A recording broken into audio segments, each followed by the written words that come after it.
Olá, sou a Jaqueline. Quero compartilhar com você uma jornada muito profunda da minha vida. Uma jornada de dor, mas também de uma superação que eu nem sabia que era possível. Se a minha história tocar o seu coração, se você se identificar com qualquer pedaço do que eu vou contar, eu te peço uma coisa: não guarde isso só para você. Deixe seu like, comente com o que sentiu e compartilhe este áudio. Sua simples ação pode fazer com que a minha voz alcance outra mulher que está lá no fundo do poço, se sentindo completamente sozinha. A sua ajuda é o que faz essa mensagem de esperança chegar mais longe. Por favor, não me deixe sozinha nessa missão. Eu tenho 37 anos, mas durante uma longa temporada da minha vida, eu me sentia como se tivesse 100. Minha existência era um fardo, um peso constante. Tudo começou quando me casei com o Maurício, aos 27 anos. Antes de tudo ser escuridão, houve um começo. Eu conheci o Maurício num domingo de sol, na feira livre, perto da casa da minha mãe. Eu tinha 26 anos na época e ele 28. Ele estava comprando frutas para a mãe dele e eu me lembro perfeitamente. Ele usava uma camisa azul que combinava com seus olhos e seu sorriso era fácil, aberto. Ele me viu tentando alcançar um cacho de bananas no alto do engradado e veio me ajudar. "Deixa que eu alcanço para você", ele disse com uma voz suave que me pegou desprevenida. Naquele dia, ele me convidou para tomar um suco na barraca da feira. Ficamos quase 2 horas conversando. Ele contou que trabalhava com construção, que era pedreiro, mas que tinha planos de virar mestre de obras e montar sua própria equipe. Eu me senti ouvida. Eu, que na época trabalhava como auxiliar de limpeza num colégio e sonhava em fazer um curso de administração, me vi naquelas ambições dele. Parecíamos 2 sonhadores se encontrando. O namoro foi doce no início. Nos primeiros 6 meses, ele era um cavalheiro. Abria a porta do carro para mim, me levava para jantar na casa dele aos domingos, me presenteava com flores colhidas no jardim da mãe dele. Eu me sentia a mulher mais especial do mundo. A família dele era diferente. A mãe dele, Dona Marta, uma mulher de poucas palavras e semblantes sempre sérios, me recebia com educação, mas sem calor. Ela era viúva e tinha criado o Maurício e a irmã dele sozinha. A casa deles era sempre impecável, cada objeto no lugar, um silêncio quase absoluto. Dona Marta adorava o filho, mas era rígida, e eu sentia que ela me via como alguém que não era digno dele. Ela sempre fazia comentários sutis: "Que bom que você veio, Jaqueline. O Maurício precisa de uma mulher que saiba cuidar de uma casa, cozinhar bem." Eu sorria e concordava, mas por dentro me sentia examinada. Meu pai morreu quando eu era criança e fui criada pela minha mãe, uma costureira que trabalhava dia e noite para me criar. Minha mãe sempre foi doce, mas preocupada. Quando contei que estava namorando o Maurício, ela ficou feliz por mim. "Ele parece um moço trabalhador, filha. O importante é ser honesto." Mas quando o assunto virou casamento, as coisas mudaram. Eu me lembro do dia em que contei para minha mãe que o Maurício tinha pedido minha mão em casamento. Nós estávamos na cozinha da nossa casa simples, ela costurando um vestido e eu ajudando a preparar o jantar. Quando falei, ela parou o que estava fazendo e me olhou por um longo momento. Seus olhos se encheram de lágrimas, mas não eram de alegria. "Minha filha", ela disse com a voz um pouco trêmula, "você tem certeza? Você o conhece há apenas 1 ano.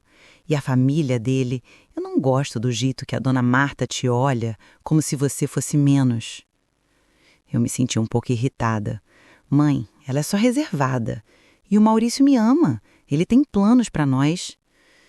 Minha mãe suspirou, pegou minhas mãos e disse algo que eu só fui entender anos depois. "Jaqueline, o amor não é só planos. É respeito, é parceria na alegria e na dor. Cuidado com promessas bonitas que vazam por entre os dedos." Mas eu estava cega pelo romance, pela ideia de construir minha própria família. Ignorei o conselho da minha mãe, ignorei o fato de que nos últimos meses de noivado, o Maurício já começava a demonstrar um ciúme exagerado. Ele não gostava que eu saísse com as minhas amigas, questionava minhas roupas, dizia que eu chamava atenção e que isso era falta de respeito. Eu justificava: "É porque ele me ama, mãe. Ele me protege." Minha família Minhas tias e primas ficaram eufóricas com a notícia do casamento. "Finalmente você vai ter sua própria família", diziam. Só a minha mãe permaneceu cautelosa. No dia do meu casamento, ela me abraçou forte, sussurrou no meu ouvido: "Se um dia você precisar voltar, esta sempre será a sua casa, não importa o que aconteça." Na época eu achei um exagero. Hoje, eu entendo que era um instinto de uma mãe vendo a filha entrar numa gaiola, sem saber que os ossos daquela gaiola eram frágeis e iriam se fechar ao nosso redor. No começo, ele era um homem encantador, cheio de sonhos e promessas lindas para o nosso futuro. Mas aquela fase durou muito pouco. A verdadeira face dele apareceu. E era feia. Maurício era uma pessoa fria, que calculava cada palavra para me fazer sentir pequena, insignificante. Para ele, o importante era se dar bem na vida. Mas a grande ironia é que ele mesmo era um fracassado e vivia completamente às minhas costas. Enquanto eu me arrastava de cansada, fazendo faxina na casa dos outros, limpando o chão de famílias para poder colocar comida na mesa dos nossos 2 filhos pequenos, o Maurício fazia um ou outro serviço como pedreiro. Mas na maior parte do tempo, ele estava em casa, reclamando. Reclamava de tudo, da comida que eu fazia, do jeito que eu limpava a casa, de mim. A gentileza era um sentimento que ele não conhecia. E isso ficava ainda mais claro na nossa intimidade. Nossos momentos a sós eram tristes, frios, mecânicos. Ele me usava para o seu próprio prazer, sem um pingo de carinho. Um beijo sequer que não fosse forçado. E muitas vezes, depois disso, em vez de um abraço, vinha um tapa. A violência foi se tornando comum, uma rotina horrível. E a pior parte? Meus filhos, meus anjinhos, meus tesouros, viam tudo. Eles viam a mãe sendo agredida e, na crueldade sem fim do pai, eles também acabavam apanhando, só por chorarem, só por tentarem me defender com os seus corpos pequenos e frágeis. O medo foi se instalando em cada canto da nossa casa e em cada batida do meu coração. Cada humilhação, cada machucado no meu corpo, cada lágrima que eu engolia sem fazer barulho, tudo isso foi matando um pedacinho de mim por dentro. Eu me olhava no espelho e não reconhecia a pessoa que estava ali. Onde estava aquela Jaqueline cheia de sonhos? Onde estava a mulher que um dia acreditou no amor? Eu era como um fantasma, vagando dentro da minha própria casa. A dor no corpo era real, mas a ferida na alma era muito, muito mais profunda. Eu me sentia um objeto, algo sem voz, sem valor, sem direito a nada.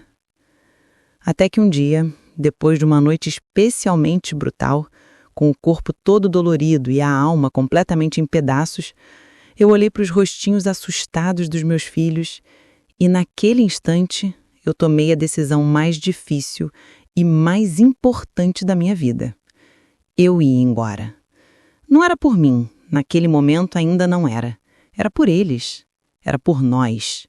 Sem olhar para trás, juntei as poucas coisas que a gente tinha, peguei meus filhos pelas mãos e saí daquela casa que, no fundo, nunca tinha sido um lar de verdade. Foram 2 anos de uma luta sem tréguas. A gente foi morar de aluguel num barraco em São Gonçalo, um lugar simples, humilde, mas que pela primeira vez em tantos anos era um lugar de paz. Eu continuei fazendo minhas faxinas, trabalhando o dobro, o triplo, mas cada centavo que entrava era meu, era nosso.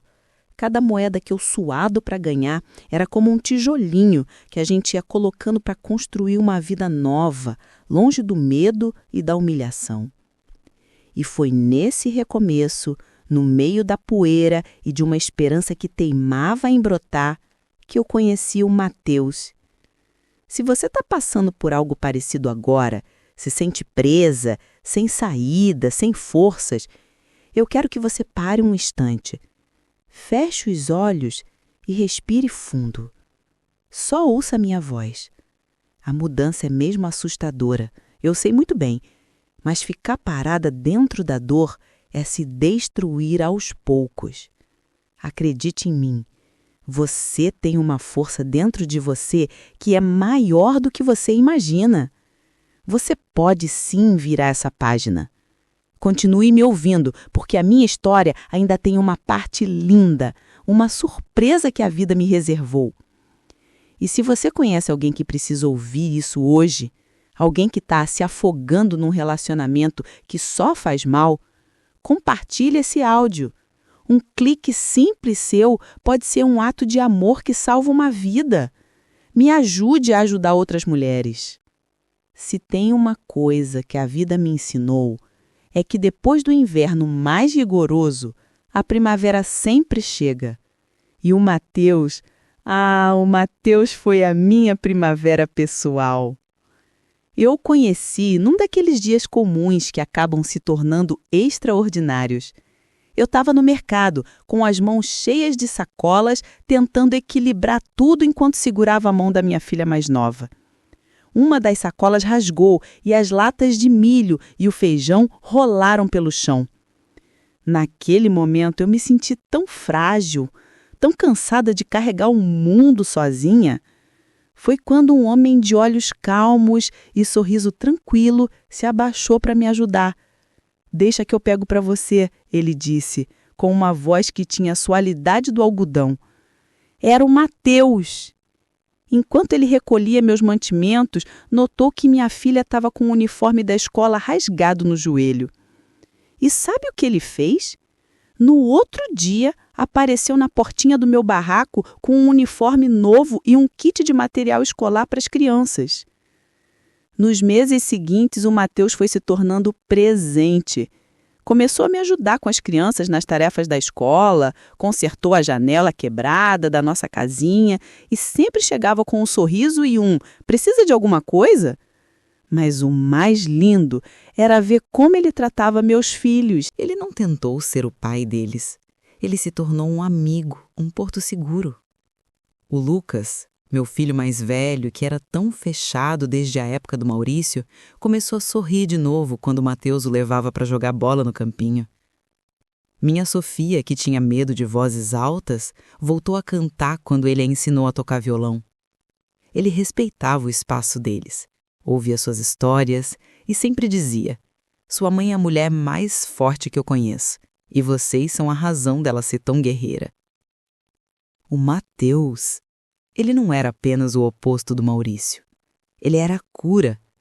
Enquanto o Maurício me fazia sentir como um objeto, o Mateus me tratava como um templo sagrado. Ele não apenas me via, ele enxergava as partes de mim que eu mesma havia esquecido. Logo de manhã, quando as crianças iam para a escola, ele preparava o café e ligava o rádio naquelas estações de músicas românticas antigas. "Para criar o clima", ele dizia, com aquele sorriso maroto. E não era só à noite que a magia acontecia. Durante o dia, com a luz do sol entrando pela janela, ele me levava pela mão para a sala, ainda de roupão, e começava a dançar comigo. "Essa é nossa música", ele sussurrava no meu ouvido, enquanto uma música internacional tocava de fundo. Seus beijos não tinham pressa. Eles começavam suaves, na testa, no nariz, e então desciam para o pescoço, como se ele estivesse descobrindo um mapa do prazer que só ele conhecia. Ele tirava meu roupão devagar, beijando meus ombros, meus seios, minha barriga, cada parte do meu corpo que o Maurício havia feito eu odiar. Com o Mateus, eu aprendi a amar até as minhas cicatrizes. E quando ele me levava para o quarto, não era apenas sobre sexo, era sobre reconexão. Ele deitava ao meu lado, acariciava meu rosto e dizia: "Você é a mulher mais linda que já vi, Jaqueline. E não é só por fora." Suas mãos exploravam meu corpo com uma paciência que eu não conhecia. Ele beijava a parte interna das minhas coxas, fazia questão de que cada centímetro da minha pele sentisse prazer. E quando finalmente nos uníamos, era como se nossos corpos conversassem. Ele sussurrava no meu ouvido: "Solta, amor, eu te seguro." E eu me soltava, chorava, ria, gritava de prazer, sem medo de ser julgada. Nos fins de semana, quando as crianças iam para a casa de amigos, ele criava surpresas. Uma vez encheu a sala de velas e pediu para eu deitar no tapete. Hoje é sobre você, ele disse, e passou horas me massageando, beijando, redescobrindo meu corpo. Ele não tinha pressa. Ele queria que eu sentisse cada toque, cada carícia, como um renascimento. Foi com ele que eu aprendi que o prazer não tem hora. Pode ser num domingo à tarde com o rádio tocando e o cheiro de café no ar. Pode ser num beijo roubado na cozinha enquanto o almoço esquenta no fogão. Ele me mostrou que a intimidade é feita desses pequenos momentos, dessas pausas no dia em que só existem dois corpos, duas almas se reconectando. E sabe qual é a parte mais linda?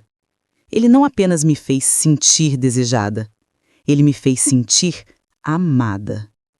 Em cada toque, em cada olhar, em cada música que dançavam juntos, ele me dizia, sem palavras, você é segura aqui, você é livre, você é amada. E foi assim, com pequenos gestos diários, que meu coração foi se curando. Depois de 6 meses, quando ele me pediu para morarmos juntos, não foi com pressão ou exigências. Foi numa noite de domingo, com as crianças ao redor da mesa, e ele disse: Jaqueline, eu amo você e amo essas crianças. Gostaria de ter o privilégio de cuidar de vocês todos os dias, se vocês me permitirem. E é claro que eu aceitei, as crianças aceitaram. Quando nos mudamos, o Matheus fez questão de que as crianças escolhessem a cor do quarto delas.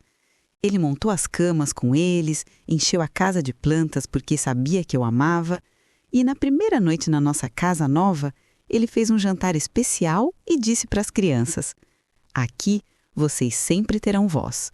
Suas opiniões importam, seus sentimentos importam. Em uma sexta-feira quente, daquelas que um calor abafado do rio parecia entrar pela janela e se instalar dentro de casa, eu estava cansada, tinha passado o dia trabalhando e só queria tomar banho e dormir. Quando o Matheus chegou, trouxe um jantar pronto e um sorriso que eu conhecia bem. Aquele sorriso meio tímido, meio malandro, que sempre anunciava uma surpresa. Tenho uma coisinha para você, ele disse, puxando uma caixa envelopada com um laço delicado. Dentro, dobrada com perfeição, estava uma camisola, vermelha. Um vermelho vibrante, da cor de um céu de poente, sedosa ao toque. Vermelho nunca foi minha cor. Na minha cabeça ainda ecoavam as vozes antigas do tempo do Maurício que diziam que vermelho era a cor de mulher vulgar, de quem quer chamar atenção. Eu me senti invadida por uma onda de inadequação. Matheus, é linda, mas vermelho? Eu disse, tentando disfarçar o desconforto. Ele não se ofendeu. Em vez disso, seus olhos suavizaram, como se lesse cada pensamento meu. Ele se aproximou, tirou a camisola da caixa e a segurou contra meu corpo. Jaqueline, ele sussurrou, sua voz um baixo grave que fez meu estômago embrulhar. Eu não te dei essa cor para esconder quem você é. Eu te dei para celebrar a mulher folgosa, passional, viva que você é. A mulher que não tem medo de brilhar. Essa cor não é para chamar a atenção dos outros. É para você se lembrar do fogo que existe dentro de você. Aquelas palavras foram como uma chave. Elas destravaram algo em mim. O vermelho já não parecia uma cor proibida. Parecia um convite. Deixei que ele me levasse para o banho. Ele lavou meu cabelo com uma delicadeza que era quase uma reverência. Suas mãos firmes massageando meu couro cabeludo, enxaguando o cansaço do dia. Ele me secou com a toalha mais fofa, cada movimento um carinho silencioso. E então vestiu a camisola vermelha em mim. A seda deslizou sobre minha pele ainda úmida, um contraste gelado e excitante. Ele me levou até o espelho do quarto. Olha, ele ordenou suavemente, segurando meus ombros por trás. Olha para a mulher linda que você é. E eu olhei. E pela primeira vez não vi a mulher machucada, a mulher que se escondia. Vi uma mulher com olhos brilhando, pele corada, envolta num vermelho ousado, que não a diminuía, mas a coroava. O desejo do Mateus era um espelho que refletia uma versão de mim que eu estava começando a amar. Ele não me tirou a camisola de imediato. Primeiro, ele a adorou. Sua boca encontrou a minha em um beijo lento e profundo. Um beijo que sabia a promessa e a paciência. Suas mãos deslizaram pelo tecido sedoso e a sensação do material escorregadio contra meus mamilos eretos era quase insuportavelmente boa. Ele beijou meu pescoço e eu inclinei a cabeça para trás, um gemido escapando de meus lábios. É isso, ele sussurrou contra minha pele. Deixa sair, eu quero ouvir você. Ele ajoelhou-se diante de mim e sua boca... sua boca...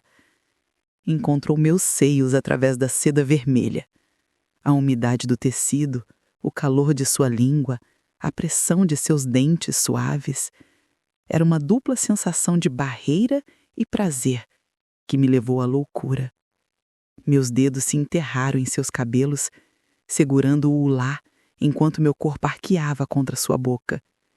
Quando ele finalmente puxou a alça da camisola e a seda deslizou para o chão, foi como se toda a minha pele tivesse ficado mais sensível, mais exposta, mais desejosa. Ele me levou para a cama e seus beijos traçaram um caminho lento e ardente do meu pescoço, entre meus seios, pela linha do meu abdômen, até chegar ao meu centro. E lá, ele usou suas mãos, sua boca, sua língua, com uma habilidade e uma devoção que me fizeram perder a noção de tudo. Não era apenas sexo, era uma reivindicação.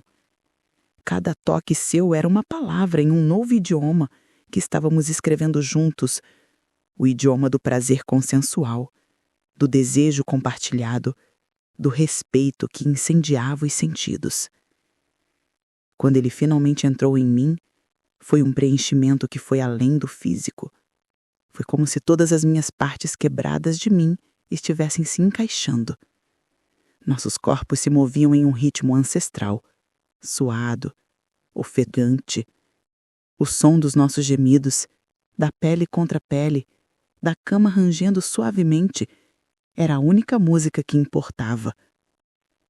Olhava em seus olhos e via não apenas desejo, mas admiração, amor e um fogo que igualava o meu. Foi intenso, foi raw, foi primal. Foi tudo que o sexo sempre deveria ter sido e nunca foi. E no clímax, quando o mundo desabou em estrelas brancas atrás das minhas pálpebras e eu gritei seu nome sem qualquer vestígio de vergonha, eu soube. Aquele vermelho não era apenas uma cor, era uma reivindicação da nova fase de amor na minha vida. E naquela noite, naquele quarto, com aquele homem, eu tinha renascido das cinzas, mais forte, mais ousada e mais dona do meu próprio prazer do que nunca. O amor verdadeiro, o sexo verdadeiro, não é sobre perfeição. É sobre se sentir segura para ser imperfeita, para ter dúvidas e ainda assim se entregar completamente.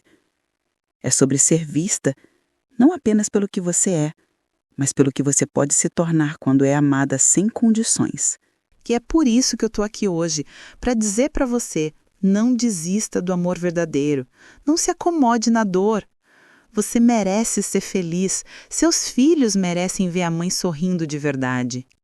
E se essa mensagem está tocando seu coração, eu preciso do seu help aí, hein? Deixe seu like nesse vídeo, comente "Eu mereço", se inscreva no canal se você acredita que merece um amor leve e respeitoso. Compartilhe esse vídeo com aquela amiga que precisa ouvir isso hoje mesmo, porque juntas somos mais fortes. Juntas podemos criar uma rede de apoio que salva vidas. Cada like, cada comentário, cada compartilhamento é um passo para que mais mulheres descubram que existe luz depois da escuridão. O Mateus me mostrou que o amor não é sobre posse, é sobre parceria. E hoje, vendo meus filhos crescerem felizes e seguros, eu tenho a certeza. Valeu a pena não ter desistido do amor. Valeu a pena acreditar que existiam homens bons no mundo. Enquanto eu, aos poucos, reconstruía a minha vida tijolo por tijolo, a notícia chegou até mim como um eco distante de um passado que já não me pertencia. O Maurício... o Maurício estava se afundando num poço sem fundo. E dessa vez não havia ninguém para puxá-lo de volta. A casa que outrora brilhava sob o meu suor diário tinha se transformado num chiqueiro. A sujeira era tão espessa que dava para sentir o cheiro de podridão da calçada. As paredes, que eu tanto esfregava, agora estavam manchadas de mofo e desleixo.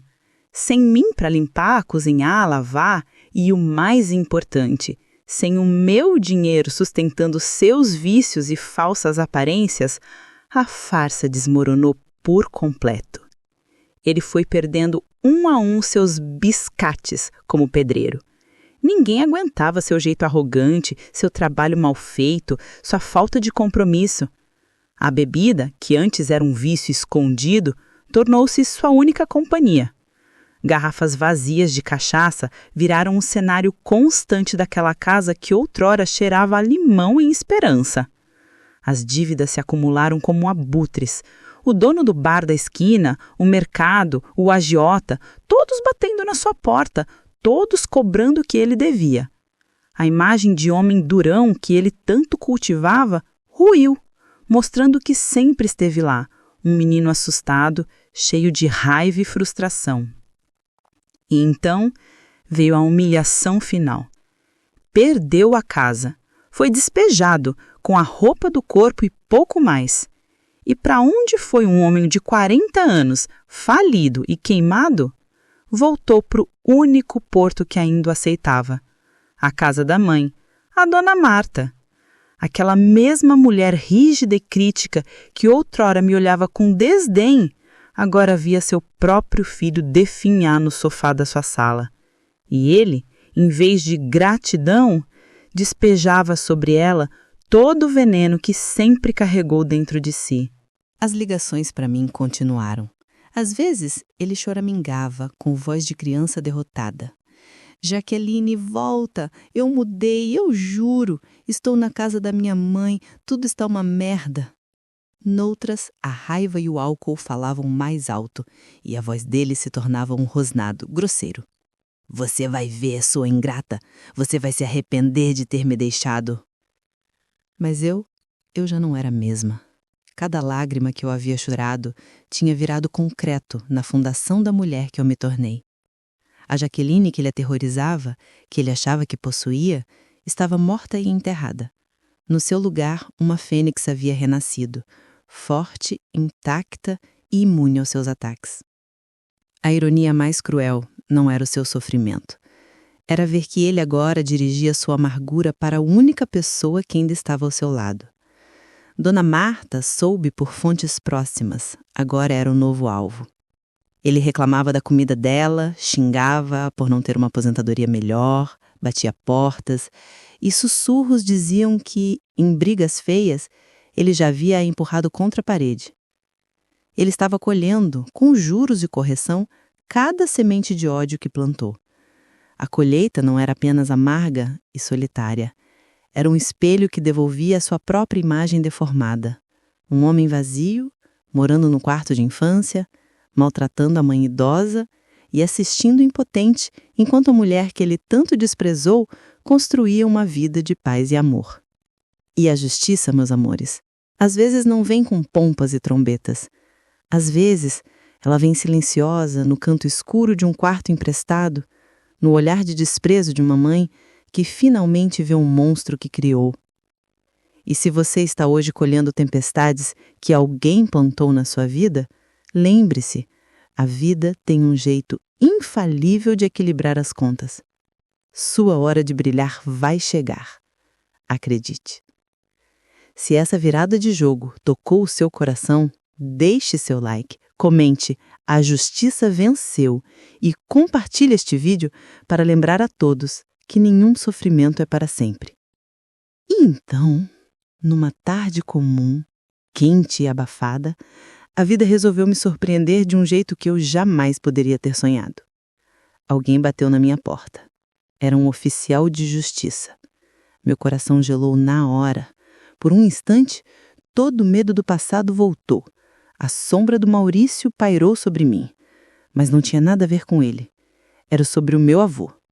Eu tinha que ir a uma reunião sobre o testamento dele. Meu avô, um homem de coração bom, que sabia da minha história, que conhecia o meu sofrimento mesmo de longe e que, em silêncio, sempre torceu por mim. Cheguei ao escritório de advocacia com o coração batendo forte, quase saindo pela boca. A família toda estava lá. Meus tios, meus primos, as mesmas pessoas que me olhavam com pena e um pouco de desprezo quando eu era casado com o Maurício. Os mesmos que nunca me estenderam a mão quando eu precisei, mas que agora me encaravam com uma curiosidade que tentavam disfarçar. O ar no ambiente estava pesado, dava para sentir a ganância e a expectativa de todos. O advogado do meu avô, um senhor muito sério e educado, me chamou para sentar perto dele e começou a ler o testamento. E então, ele abriu um envelope que estava endereçado só para mim. Dentro tinha uma carta escrita pelo meu avô e alguns documentos. Documentos que iam mudar a minha vida para sempre. O advogado leu a carta em voz alta. Nela, meu avô dizia que admirava a minha força, a minha resiliência e que queria me dar a chance de um recomeço digno, a oportunidade de construir a vida que eu sempre mereci ter. E então veio o anúncio. Ele tinha me deixado de herança uma casa linda, de luxo, num bairro nobre e a quantia de 3 milhões de reais. O silêncio na sala ficou ensurdecedor. Os rostos da minha família, que antes estavam cheios de arrogância, ficaram pálidos, chocados, seus olhos arregalados de incredulidade e de uma inveja que dava para ver. Eu olhei para cada um daqueles rostos, para as mesmas pessoas que me humilharam e me viraram as costas, e, pela primeira vez, eu não senti raiva, não senti tristeza, senti pena. Eles estavam presos nas suas próprias mesquinharias, nas suas vidas vazias de significado, enquanto eu, a Jaque da faxina, estava finalmente livre, rica, não só em dinheiro, mas em paz, em amor, em felicidade de verdade. Hoje, eu moro nesta casa que é mais do que 4 paredes, é um santuário. Acordo com o cheiro de café que a minha mãe prepara na cozinha, uma tradição que resgatamos depois de tantos anos, afastadas pela dor. Ela veio morar conosco depois que contei sobre a herança, e ver os meus filhos correndo para abraçar a avó no café da manhã, não tem preço que pague isso. Os corredores que antes ecoavam gritos e medo, agora ressoam com as risadas dos meus filhos aprendendo a tocar violão com o Mateus. E à noite... à noite... Quando as luzes se apagam e a casa mergulha no silêncio, o Mateus e eu escrevemos nossa própria sinfonia de amor. Na nossa suíte, com a porta fechada e a certeza de que minha mãe está cuidando das crianças, nos tornamos artistas do prazer. Há uma cena que se repete como um ritual sagrado. Ele me espera de toalha, ainda úmida do banho, e com as mãos firmes nas minhas costas, desenha círculos lentos até o gemer de desejo. Sua boca explora meu pescoço enquanto suas mãos abrem meu roupão, descobrindo meu corpo como se fosse a primeira vez. Na penumbra, nossos corpos se entrelaçam numa dança que conhecemos de cor. Ele me vira de bruços e beija cada vértebra da minha coluna, desde a nuca até o início das nádegas, fazendo-me estremecer. Quando ele me vira de frente e entra em mim, é como se todo o universo se encaixasse. Nossos ritmos se fundem, às vezes lentos e profundos, outras vezes urgentes e selvagens. Ele sussurra no meu ouvido: "Você é a dona desta casa, do seu prazer, da sua vida." E eu arqueio sob seu corpo, gritando seu nome, sem medo de ser ouvida. Você merece acordar com paz. Merece transar com amor e não por obrigação. Merece ser tratada como a joia preciosa que você é, não só na cama, mas na vida. Não se conforme com migalhas afetivas. Não aceite ser o prato secundário da própria vida. Você é o principal. Sua felicidade não é negociável. E não se esqueça do que eu te pedi no começo.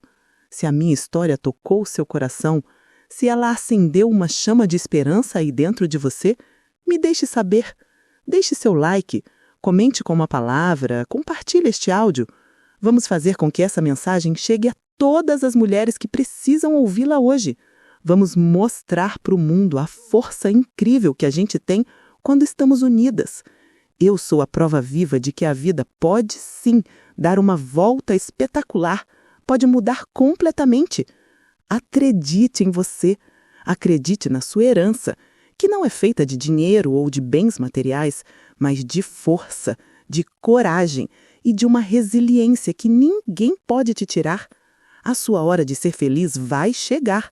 E quando ela chegar, agarre-a com unhas e dentes, com toda a força da sua alma. Você é forte. Você é capaz. Você merece toda a felicidade do mundo. Grande abraço na sua alma. Jaqueline.